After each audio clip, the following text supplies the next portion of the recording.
घरातील देव्हाऱ्यात अशा गोष्टी कधीच असू नयेत. सुख, शांती राहणार कशी? घरातील देव्हाऱ्याशी संबंधित काही चुकांमुळे कुटुंबातील सुख, शांती हिरावून घेतली जाते.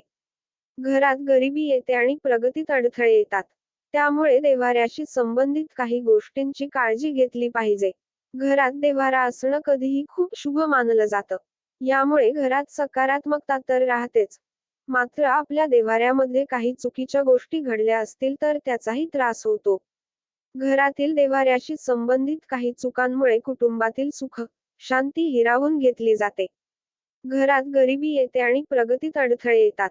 त्यामुळे देव्हाऱ्याशी संबंधित काही गोष्टींची काळजी घेतली पाहिजे.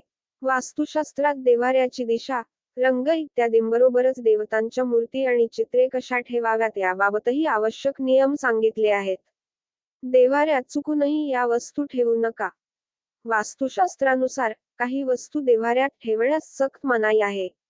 अशा काही वस्तू देव्हाऱ्यात ठेवल्यानं अनेक संकटांना आमंत्रण मिळतं.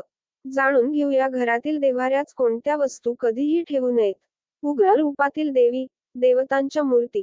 उग्र रूपातील कोणत्याही देवतेची मूर्ती किंवा चित्र घरातील देव्हाऱ्यात किंवा पूजा कक्षात कधीही ठेवू नये. असे केल्याने घरात भांडणे वाढतात. सौम्य चेहरा असणारी आणि आशीर्वाद देणाऱ्या रूपातील मूर्ती आणि चित्रे नेहमी घरात ठेवा.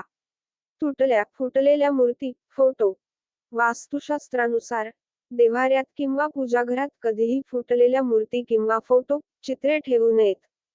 हे अशुभ आहे आणि त्यामुळे जीवनात अनेक संकटे येतात.